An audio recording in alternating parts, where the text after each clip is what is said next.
All right, Tennessee Titans fans, it is that time of the week where we go to the Tennessee Titans Reddit page to see what all of the fans are talking about and to give our thoughts on it. And I wanted to let you know about something cool. I have started a Reddit page for Two Tone Talk. As you can see right here, if you get on to Reddit, I'm going to put the link to it in the comments below. You can go join. I literally just made this page right now, but every week you can get on there and submit your questions, comments, or memes about the Tennessee Titans. And every single week I will go through and respond to some of them here on the channel. So everybody go click that link in the comments and in the video description below. Go to the Two Tone Talk Reddit page and post some stuff, and we'll feature it here every week instead of going to the Titans Reddit page to find stuff. But for today, we are going to the Titans Reddit page to find what the fans are talking about. And we are starting here with this news that just came out. No Juggernaut 5560. This is a report from Adam Schefter. Titans head coach Brian Callahan said wide receiver Treylon Burks underwent surgery on his torn ACL and he will be out for the rest of the season. I mean, I feel like we have absolutely seen the last of Treylon Burks with the Tennessee Titans. It has been just a disaster, and that's kind of a trend for the John Robinson draft picks of the last few years. First rounders at least. Isaiah Wilson, disaster. Caleb Farley, great guy, but disaster. Treylon Burks, disaster. And I hate it. Thought that maybe in a in a role that had a lot of other guys this year, Hopkins, Ridley, Boyd, thought that maybe Burks could find a place for himself in this offense, and he just couldn't. Can't stay healthy, and I feel like this experiment is over this offseason. Hate it because, hated to see another first-round pick just be wasted, but unfortunately, it looks like that is where we are. Moving on to the next one, Special Landscape 89. Who was better, Eddie George or Derrick Henry? This is a tough one. Two very similar backs, big guys, elite speed for that size. Maybe it's the recency bias, but I'm going to give the edge to Derrick Henry on this one. I totally understand how great Eddie was. I'm not taking anything away from what an athlete, what a specimen, what a running back he was. But I think Derrick Henry is just unlike anybody I have ever seen at that position, the way that he could just take over a game, the way that, I would say Eddie played with a better quarterback than Derrick did when he was in Nashville. I mean, Eddie had Steve McNair and Derrick Henry had, for the most part, Ryan Tannehill. And I think, Derrick Henry had more on his plate. He had more pressure to be the guy in an NFL that was really drifting away from the run game carrying teams, and Derrick continued to do it week after week. So I will give the edge on that question to Derrick Henry. This user, DexJet21, says, I know you guys get this question for every team the past year, but Jet fans are in hell right now. A lot are split on Vrabel. So I was wondering what your thoughts are. Jets are incredibly soft, undisciplined, and need a kick in the you-know-what and someone who can tell the owner to STFU. Good fit or nah? So Mike Vrabel to the Jets. Vrabel's going to end up somewhere next year. He might end up with the Ohio State Buckeyes for all I know. But I could see the Jets potentially being a good fit for him. I mean, I think that if you're talking about a team like the Jets and like this user says, undisciplined, need kind of a kick in the rear end, things are just kind of all over the place. I mean, yeah, I could see how Vrabel might be the kind of guy that could come in and settle the waters. But also his kind of Achilles heel is that he's difficult maybe to work with in terms of the management there for the Jets. So I could see that being an issue. I don't know. I mean, I think in some ways that kind of I hate to say leader of men because I'm so sick of hearing that term, but I don't know any other way to say it. That could be the kind of guy that a team like the Jets need right now. There's definitely some positives that Vrabel could bring to the table for them, or maybe another team similar to them, or to the Ohio State Buckeyes. But there's also, there's the negative that comes along with Vrabel too, which is the stubbornness, I'm not going to say my way or the highway, but it definitely seems like he was a little bit, just stubborn about the way that he conducted things. I don't know how that would go over with the Jets, but it is an interesting prospect. Big Cheese LP says, does anyone think it's weird how little Tyjae Spears is being used? I understand Pollard has become the team's sweetheart this year, but even in Tony Pollard's worst game of the year, Spears only got one touch. Just weird to me that one of the only playmakers this team had last year has been so underutilized for pretty much all season.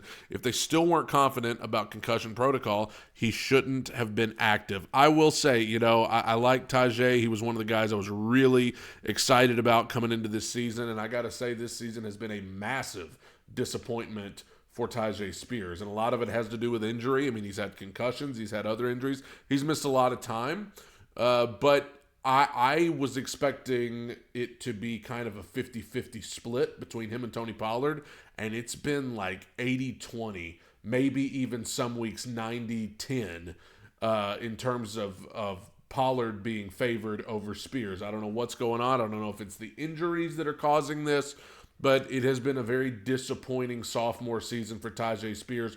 Hopefully he can get something going with these final 5 games to get some momentum going into next year, because I think this year has just been a massive disappointment for him. I mean, I'm sure he's as disappointed as anybody, with all of the injuries and the concussions, but I think for the organization, he was a young guy that they planned on being a big part of things, I'm sure, and it just has not come to be. And maybe some of that is because of how well Tony Pollard has played. I mean, he had his worst game of the season last Sunday against the Commanders, but Tony Pollard has mostly been very good for the Tennessee Titans this season, and so maybe that's caused them to maybe favor him a little bit, but who knows?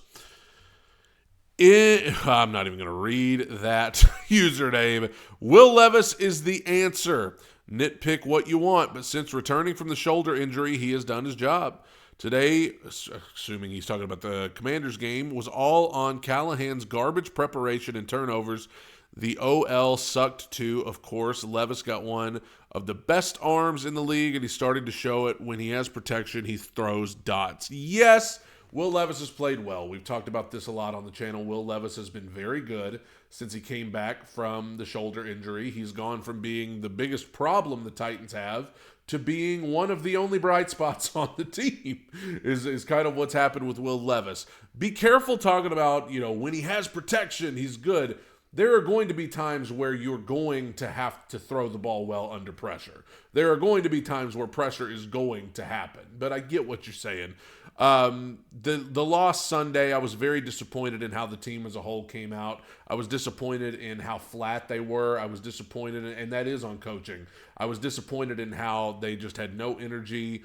Obviously, turnovers have been an issue all year. The only good thing you could say is that there were no turnovers by Will Levis, but Pollard fumbles, Jackson fumbles. I mean, it's just the special teams woes, the penalties, the turnovers. This is stuff that has plagued this team all year long, and it plagued them on Sunday. And yeah, it was absolutely, if you're looking for reasons why the Titans lost this game, I don't even think Will Levis would be in the top 10, maybe not even in the top 20. Oh, already read that question. Let's move on to the last one, which is draft needs. I think this game, the Commanders game, has solidified that we lack severely at the linebacker position. Edge and inside linebacker are both positions of dire need. On offense, obviously the right side of the O-line is struggling, and a young wide receiver would be nice. What would you want the Titans to address in the draft, and what in free agency? Abdul Carter is small and will probably be gone when we are on the clock. Well, I don't know what things are going to be like when we're on the clock, because currently the Titans are set to have the 7th pick, but there's 5 games to go, and that could obviously change drastically. There are a lot of bad teams in the NFL, and the Titans games against the Jaguars could go a long way in deciding that, because the Jaguars are one of those teams that are up there. I will just say, for me personally, if the Titans have a top 10 pick, and I fully expect that they will, I'd like to take a young wide receiver with that pick, personally. I just think coming back next year, yes, you're going to have Calvin Ridley, but you need some youth in this wide receiver group. Even if you bring back a guy like Nick Westbrook-Akine, which I think they should, you need some youth in the wide receiving group. You need a stud to come in and be a excuse me, a playmaker for you. I don't know if there's a right tackle worth taking in the top 10. I feel like right tackle might be something that you address in free agency. Just because from what I can gather, this is not a particularly strong class of tackles. So you might want to address right tackle in free agency. I don't know. I mean, teams never let good tackles go. That's why we ended up with guys like Andre Dillard and such, because if a team's going to let a tackle go, it's probably because he's not very good. So I don't know what we can do there. But I hope we can figure out a trade for somebody or pick up a right tackle in free agency. And then let's draft a young wide receiver with that first-round pick, maybe an edge rusher with a second-round pick. And that would be my path forward. But also I see the need at inside linebacker. And that's why with these last 5 games, I would love to see Cedric Gray get some playing time. I would love to see James Williams get some playing time.